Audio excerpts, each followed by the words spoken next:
Hey everyone, it's Maydad here from Y&V Health and Wellness, and tonight I'm joined with Nic Revelman from the Health Emporium here in Bondi. Nic's a nutritionist and a naturopath. Welcome to tonight's show, Nic. Hey, my dad, how you doing? I'm doing great, thank you. Um, I suppose we haven't spoken for a while, so we'll get right into it and talk about what we initially wanted to in regards to protein powders and people putting on muscle. This huge phase going on now with young people going out and buying protein powder with their goals, trying to build muscle. What's your thought about that? Um, so possibly at the moment, as I guess as I've already said, that it's become a really big issue with social media. And a lot of these people are seeing like how other people are being portrayed on social media. And I mean, there's a lot of it is about selling products. And our young people are very susceptible to products that tell you that things will happen quickly. It's like a get big quick kind of thing. Everybody wants a quick fix, but it's really false advertising, isn't it? Absolutely. I mean, we know what happened back in the day with all the steroids. That was what happened through my childhood, and everybody was, no, I'm not using steroids, but yes, I am.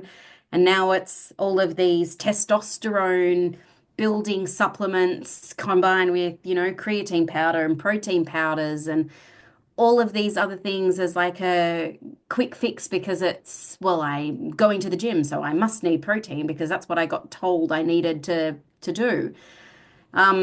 And again, if you thinking about it in terms of gut health and things like that, then protein powders aren't for everybody. You need to pick the right protein powder for you, the same way that you'd pick any other food or supplement that works for your body.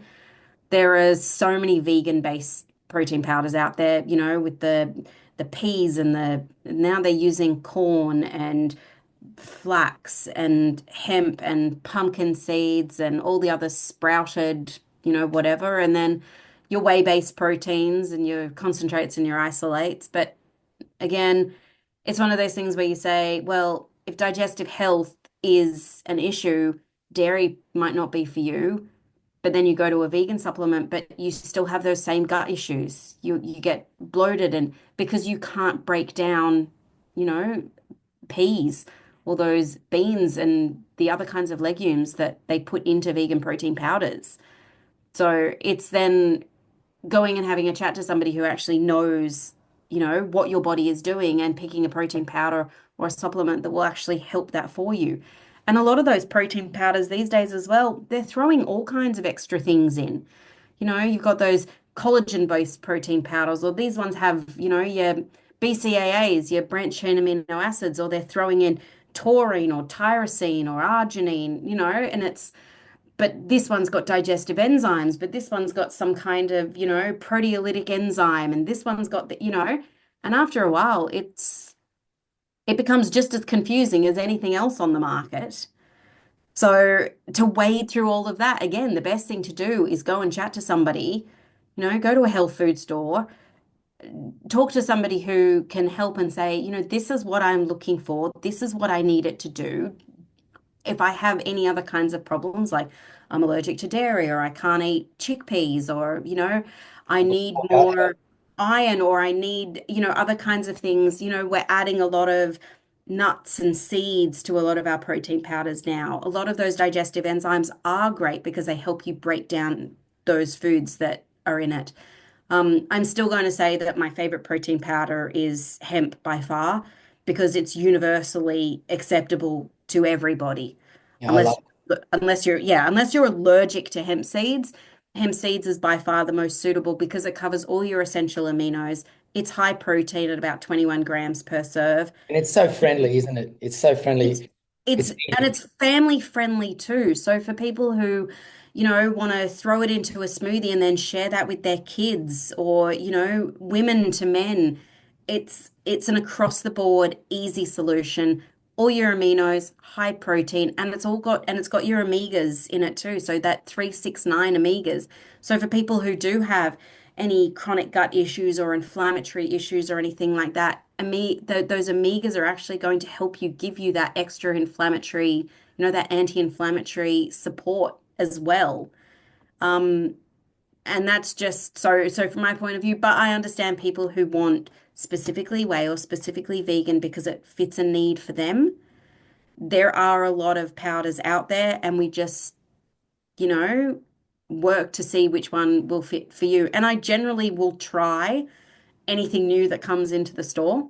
So, being at a health food store is great because we get That's so many new products in, and I try them all. And I can actually then say, well, this one's good because it mixes well, or this one's too gritty, or this one has its good health benefits, but it doesn't taste as good. So it's not just about that nutritional balance as well. It still has to taste good because you want to actually, we're still supposed to enjoy life. what It's they not supposed to be all a hard slog. So, yes, the protein powders are important, but still, you can find a good one that, you know, suits your needs and your taste buds. Yeah, so whether you like chocolate, vanilla, strawberry, whatever it is, it's Yeah. more than just that. You have to find the one that really is right for you. Yeah. If you, some of you don't already know, Nic Revelman is the nutritionist, the naturopath that works with us at our Footprints retreat. And she's always the one that runs the nutrition sessions.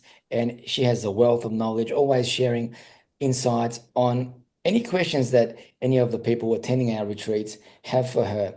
And Nic, I know that a lot of people out there are always looking for a quick fix, as we spoke about before. Everybody's looking for a quick fix in building muscle and losing weight. But the problem is they can't maintain it, especially when it comes to weight loss. What's your idea when it comes down to nutrition for people wanting to lose weight, feel great, get fit, and keep that weight off? Again, it's a very big question because we find a lot of the time is that people have underlying conditions that they don't know that they have. So for people who are tired or slow or sluggish, go and get your bloods checked, get your iron checked, get your B12 checked. Make sure that you don't have any of those underlying conditions, thyroid, hormones, because they are all drivers of issues with maintaining weight. If you have issues with insulin or glucose and you can't regulate those properly, those will, cause problems with weight loss. So it's not all about going to a gym and sweating it out in a gym, wondering why you're not getting the results. And in fact, a lot of the time people will feel worse for doing that because, as you mentioned before in another conversation that we had, cortisol levels are really, really drivers for weight gain.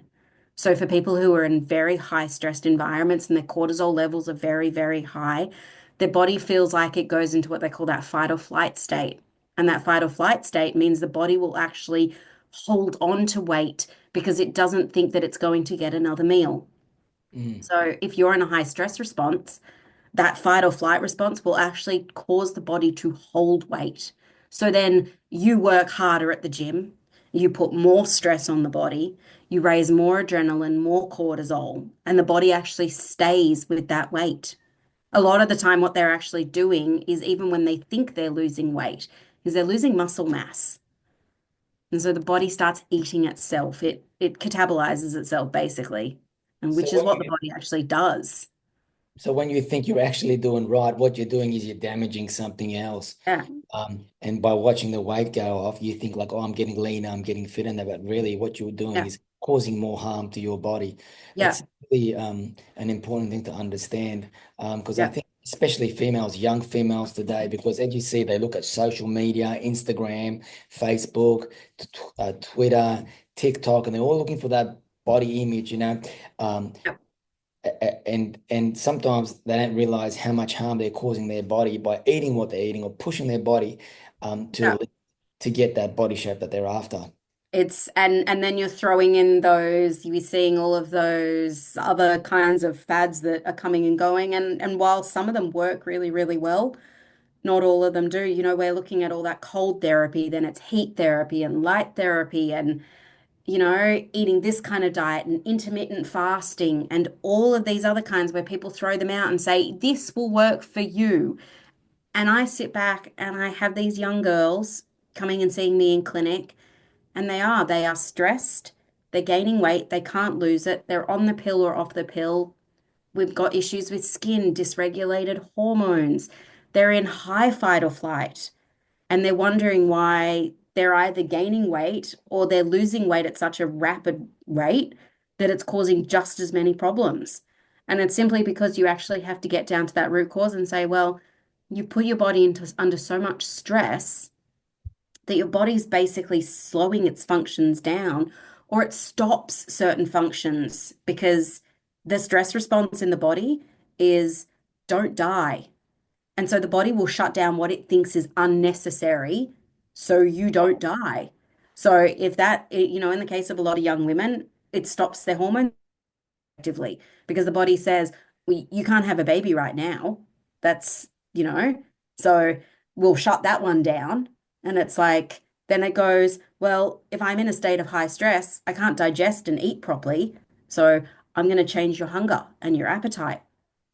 And then I'm going to shut down your digestive system because I can't do that right now either.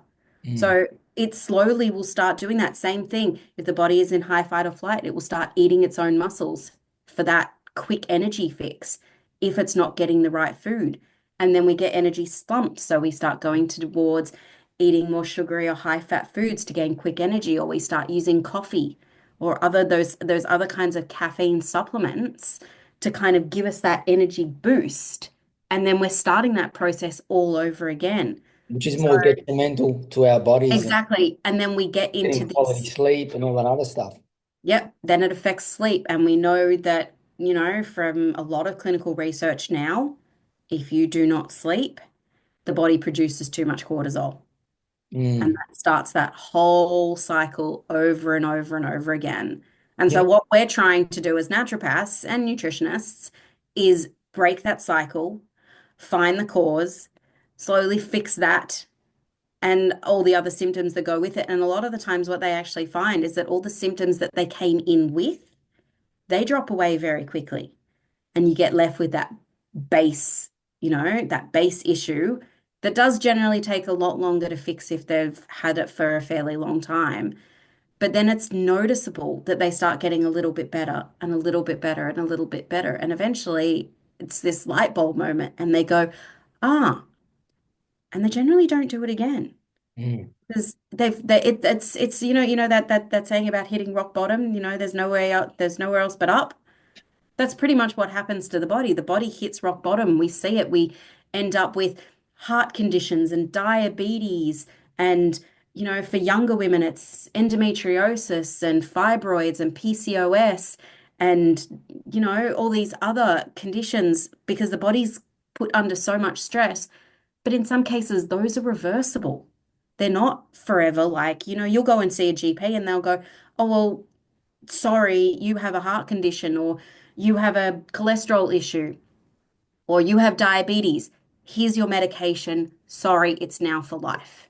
But it's not because all it's done is the body's gathered up so much stress that not eating well, not, doing those things that are actually going to be protective for the body. And so we end up with those diseases. And when realistically, it's like, well, if I allow my pancreas and my liver to start functioning more effectively, I can actually reverse that diabetes. Or if I start exercising right and not putting so much stress on my cardiovascular system, I'm going to help my heart. And I won't have so many of those heart issues that I've been having. Or I actually clean up the way that I'm eating and I nurture my liver and I help it detox and I support it. Those cholesterol issues often go away too. And everybody thinks, no, I'm going to get stuck on metformin or I'm going to be stuck on these cardiovascular medications or they're statins. I mean, you go see a GP and they throw statins around like they're candy these days. Got a problem? Here's some medication. Not one doctor will say, how well do you eat? How well do you exercise? Do you get enough sun when you wake up in the morning? Have you considered grounding to release all that pent up energy? Have you thought about meditating or, it's like, Breath work or um, yeah, and people end up with what we call polypharmacy. They are taking so many medications and then they take supplements to try and help with all the symptoms of those medications. And that in itself becomes a problem because they're supplementing themselves without asking for help either. From a So a lot of professional the like you. time, yeah, it's like I can happily support people. We had to do, pharmacology when we were at uni. So I understand medication and I do data check all of my, herbs and supplements and everything if I'm dealing with people who are on a lot of medications or even very specific types of medications.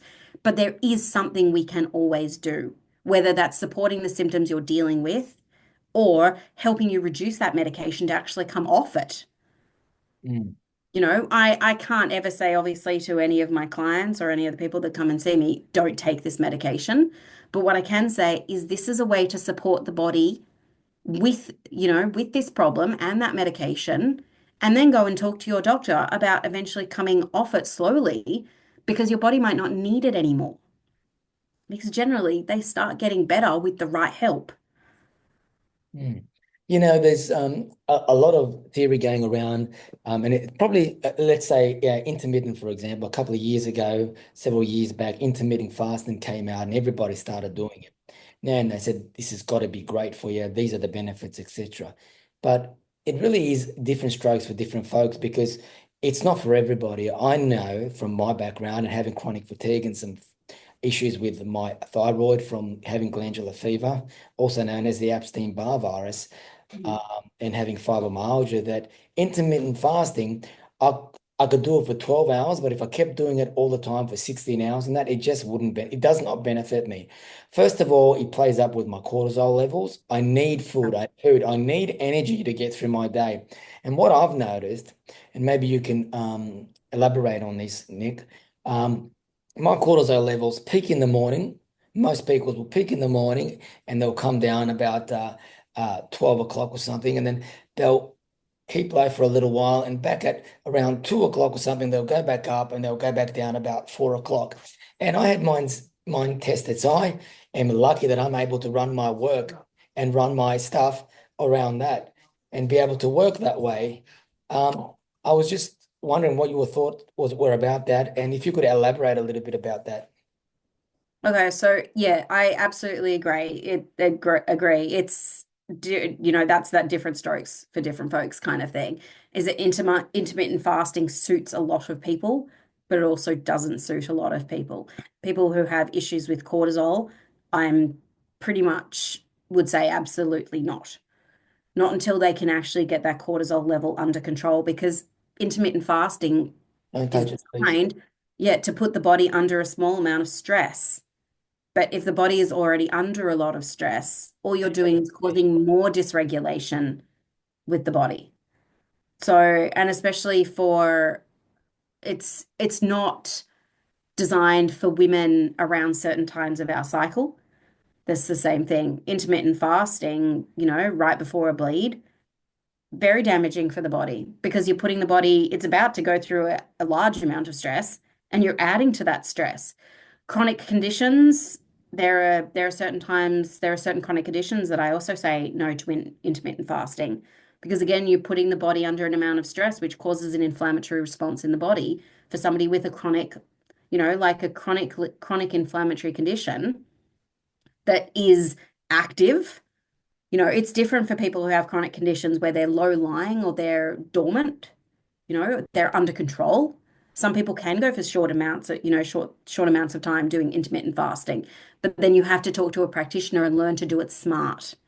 So And it that's has to be, yeah, it has to be designed around how your body will tolerate it. So I intermittent fast regularly around the certain parts of my cycle where my body is happy to do it. So for women, we generally say intermittent fasting in that follicular stage. So after a bleed before you ovulate, perfectly fine. Unless you have any underlying conditions, it's one of the best times to actually intermittent fast because the body could use and can manage a small amount of stress. Same with men, younger men, the body tends to deal better with intermittent fasting. Once you hit a particular, that certain age, intermittent fasting needs to be done in a very particular way and around particular times for that body to deal with that stress. But it still has to be done the right way. So some men deal better with eating later and then, eating later in the day and finishing eating later in the day. But generally, eating too late for intermittent fasting can become a problem because eating too late and pushing that first meal back too far means that the body has to deal with a full amount of food before you go to bed. And again, talking about intermittent fasting and things like affecting sleep and cortisol levels, is if you're going to bed with a full stomach, Yeah. that slows down digestion because the body is now trying to deal with all of this food and get you to sleep so it can repair itself. And that becomes too hard for the body. So the body often goes, I will leave all that food because I have to do something else, but it's going to try and still do it at the same time. So then again, then we're not sleeping well. So my preference is always to move intermittent fasting to a time that's actually suitable for you, but isn't going to put any stress on the body, especially if you have chronic conditions like you do. Like you said, we're not trying to raise cortisol levels. So you eat earlier in the morning so your cortisol levels stay balanced and you finish eating earlier. I usually eat, to be honest with you, around 9:30 or something. I mean, when I wake up Yeah. in the morning, I have Yeah. a little warm lemon water and celery, and I take my vitamins and liquid vials, and I go to work. But I don't eat a meal until about like 9 or 10 o'clock, and then Yeah. I'll be finishing pretty much now. But Yeah. what's really confusing for a lot of young people today is, even for females, another important thing is having ice baths while they're, with that time of the month. That can't be always positive and good That for every is. female. And that is something that, once again, females who like doing ice baths and that, but especially around that time when they're having their cycle, can be really putting themselves under a lot of stress, and that can be causing more damage than actually, getting the benefits that ice bath is supposed to be known for. Could you elaborate a little bit on that, Nic? Yeah, so I basically, if I take that point of view, I tell most of my young female clients that time, or what we call that luteal phase, so after you ovulate and before you finish bleeding, that needs to be the time when the body is treated with a lot of kindness. So anything that could put the body under stress, the body, we talk about gentle exercise and, slowing down. The body is designed to slow down. So putting it under any kind of stress, especially with things like ice baths or anything like that, it's too much, can cause an issue with the cycle and can actually cause a lot of dysregulation with those hormones too, which then puts the body under that more pressure. So yeah, I do not think that's a good thing. Go into your follicular phase and by all means, ice bath away. The body can take a little bit of stress then, but after that, no. Yeah, it really is personal for everybody. And Yeah. but guys, look,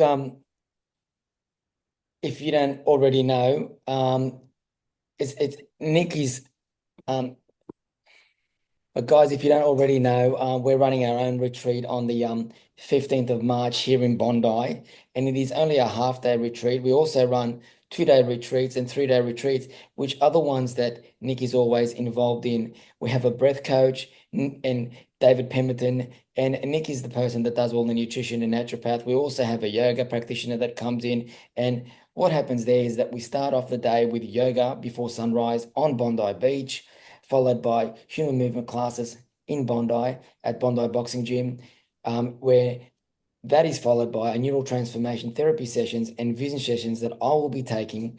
These sessions are very empowering, where we talk about your internal representation, submodalities, and your trajectory. The day is followed by healthy meals served from Up South Cafe, and where participants will receive juices, healthy, fresh juices, acai bowls, and detoxing smoothies from the well-known Health Emporium where Nic works. And then we'll be heading out to Nimbus Health Retreat, which is up on Bondi Road, and we'll be all having an ice bath. It's a great half-day retreat. If you want to learn more, shoot us a message on 0402 622 662. You can call me if you want to talk as well, if you want to find it a bit more and you want to have a chat to me, or if you want to email me, email us at ynvhealthandwellness@hotmail.com. Nic, it's been great speaking to you tonight. I'll always enjoy what you've had to say, and I look forward to catching up with you in person next time we have our 2-day or 3-day retreats here in Bondi. Before I let you go, Nic, is there anything you'd like to share with some of our viewers today in regards to healthy eating? Yeah, probably my thing would be just if you are unsure, go and have a chat to somebody. It's the smartest way to, instead of trying to push through all of that information or being confused and standing in the food aisles looking at all of the packages and the labels and everything else. There's always friendly people at pretty much every health food store I've ever worked at or ever walked into, and there is always someone there who will be happy to answer any of your questions, and we know there's no such thing as a dumb question, so go for it. You just got to ask the right question. I've got a little question for you, Nic, before you go. Somebody Yep. suffering from chronic fatigue, what Mhm. would you suggest somebody who has suffered from chronic fatigue for many years? Mhm. They're very healthy. As far as like they keep fit, they eat well, they sleep well, and they try and do the right things always. What would you tell them in regards to good eating plan, having a good eating plan? What would you recommend? All your anti-inflammatory foods. The thing with chronic fatigue is always stemmed from something. So a lot of the time we see that the EBV or RSV or any other kind of viral load. So eating anti-inflammatory foods helps balance out that viral load. Well, I so mean, could you give us an example of some of those foods? I know turmeric is one. Uh, turmeric, ginger, a lot of your cruciferous veggies that have the sulforaphane in them that helps detox the liver. So things like your Brussels sprouts, broccoli, cauliflower. I generally say if you have any specific kinds of conditions, minimize or stay away from a lot of those nightshades or those Solanaceae families. So things like eggplant and chili, potatoes, because they are hard for the body to digest and they are and do have some inflammatory properties in some cases for some people. So minimizing those kinds of foods. But again, your leafy green veggies, lots of turmeric, lots of ginger, black pepper. And then, yeah, there are a lot of really great anti-inflammatory herbs that people add in to their foods, like parsley and coriander are such like underused, herbs, but themselves they have a lot of nutrients for helping cleanse and support the body. Um, is and then we know, garlic one of them? Is garlic pardon? one of them? Is garlic one of them? Oh, Positive. absolutely. Garlic is, but I mean, assuming that you don't have any FODMAP issues, garlic and onions are a particularly great source of anti-inflammatories. And they're also very supportive for if you've got like, microbes that you don't know that you have. It's antibacterial, antimicrobial. It's got a lot of excellent support. So yeah, I'm all for eating garlic. But if garlic makes you nauseated or you get an upset stomach, that is the time to go and see a professional too, because it could be that you've got an imbalanced gut and you're dealing with, certain kinds of overgrowths that would cause a problem with garlic. It's a very, very specific one. I've never had really trouble with garlic or with ginger or with turmeric. And I've always loved them. And look, Nic, it's so good to talk to you. You're a wealth of knowledge when it comes to your specialty in nutrition and naturopathy. And it's always great to catch up and hear what you've got to say. Um, to all the viewers out there, thank you for joining us or watching this back. Take care, and we look forward to seeing you next time. Next week, I'll be interviewing Courtney, who is a health expert and a fitness executive. He's also designed his own digital nomad, barefoot nomad. He calls it the digital barefoot nomads, and he sells canyon water. He's doing a lot of great things, and he's going to be joining us next week talking about what he's been up to, his journey coming over here from England, from Manchester, living in Bondi, and just absorbing and enjoying living here in Australia and doing all the great things that he's doing in the health and wellness industry. Until then, have an amazing evening. Take care. And from Nikki and I, all the best.